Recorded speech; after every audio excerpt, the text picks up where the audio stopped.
પાટણ લોકસભા મત વિસ્તારમાં સમાવેશ થયેલ બનાસકાંઠા જિલ્લાના કાંકરેજ વિધાનસભા મત વિસ્તારમાં કોંગ્રેસના ચૂંટણી પ્રચાર દરમિયાન વડાગામ ખાતે યોજાયેલ વિશાળ જાહેર સભામાં રાજપૂત ક્ષત્રિય સમાજ સહિત વિવિધ સમાજના 50થી વધુ આગેવાનો અને કાર્યકર્તાઓ મોટી સંખ્યામાં કોંગ્રેસમાં જોડાયા હતા અને કોંગ્રેસના ઉમેદવાર ચંદનજી ઠાકોરને મોટી લીડથી વિજેતા બનાવવા સૌએ જાહેર સમર્થન કર્યું હતું।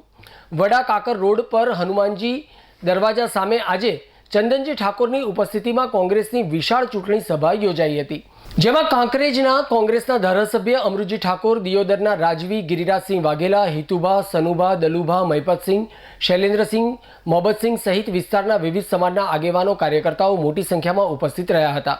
ચૂંટણી જાહેર સભાને સંબોધતા ક્ષત્રિય રાજપૂત સમાજના આગેવાનો અને દિયોદરના રાજવી ગિરિરાજસિંહે સભામાં ઉપસ્થિત તમામ સમાજના આગેવાનો, કાર્યકર્તાઓ અને મતદારોને કોંગ્રેસના પંજાના નિશાન પર 100% મતદાન કરીને ચંદનજી ઠાકોરને વિજેતા બનાવવા આહ્વાન કર્યું હતું। તેમણે જણાવ્યું હતું કે ભાજપને આગળ લઈ જવામાં યોગદાન આપનાર સમાજની ભાજપે કોઈ કદર કરી નથી।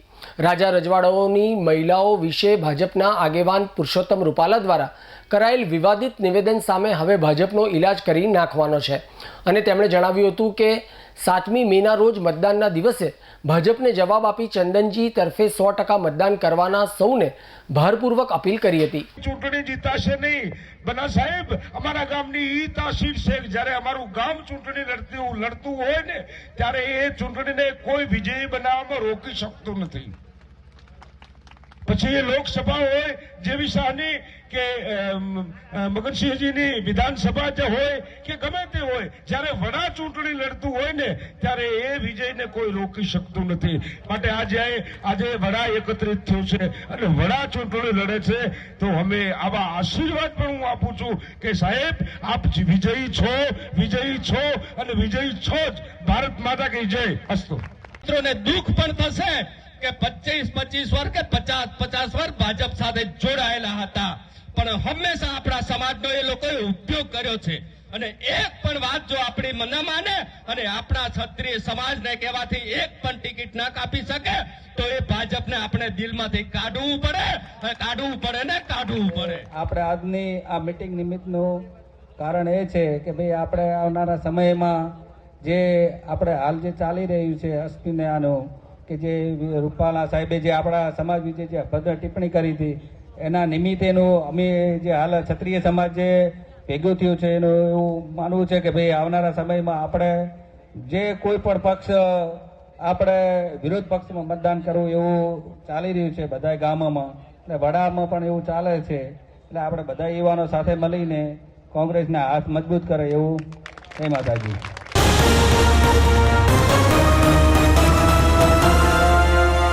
ઉનાળો શરૂ થતાની સાથે જ પાટણ જિલ્લાના રાધનપુર તાલુકામાં પાણીના પોકારો ઉઠવા પામ્યા છે, ત્યારે રાધનપુર તાલુકામાં આવેલ મેમદાવાદ ગામે પાણીની ટાંકીની પાઇપલાઇનમાં ભંગાણ સર્જાતા પાણી માટે ગ્રામજનોને છેલ્લા 15 દિવસથી વલખા મારવા પડી રહ્યા છે। તો આ બાબતે લાગતા વળગતા તંત્ર સમક્ષ અનેક વખત રજૂઆત કરવા છતાં લીકેજ પાઇપના સમારકામ નહીં કરાતા મહિલાઓ સહિત ગ્રામજનોમાં રોષ જોવા મળી રહ્યો છે।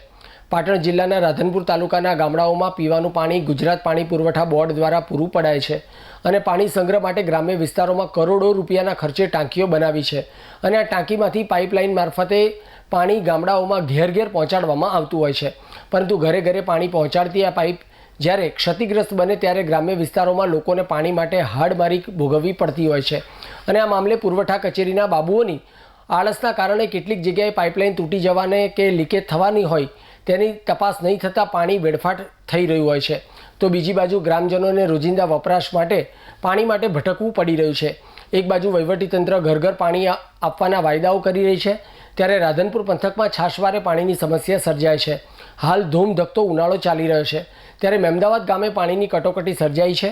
અહીં ગામમાં બનાવેલ ટાંકી પાણી તો છે, પરંતુ ટાંકી દ્વારા પાઇપલાઇન થકી ઘર સુધી પહોંચતું પાણીની પાઇપલાઇન તૂટી જતાં લોકોના ઘર સુધી પહોંચતું નથી, તો ગ્રામજનોએ તલાટી અને પાણી પુરવઠા કચેરીએ આ બાબતે જાણ કરી હોવા છતાં છેલ્લા 15 દિવસથી સમારકામ હાથ નહીં ધરાતા પાણીએ લોકોને પાણી માટે ગ્રામજનોની હાલત કફોડી બની છે। પાણી નહીં આવતું, અમારે શું કરવું? પાણી ગતું માલને પાવા શું, અમે શું પીવા? ગતું પાણી નહીં, અમે ઉનાળાની તકલીફ છે, અમે ક્યાં ભરવા જાય? પાણી ગતું પાણી નહીં કો શું કરવાનું છે? 15 દિવસથી અમારે પાણી નહીં આવતું. આના માટે રજૂઆત કરી છે? આના માટે રજૂઆત કરી છે સરપંચને, પણ કશું કોઈ કરતું નહીં. પાણી તરસે મારા આગમન નહીં કશું કરતા. પણ દાણાથી અમે તરખે મારા સા મજૂરી કરવા જાય, પાણી પીવ્યા ચા દાયા ભરવા અમે.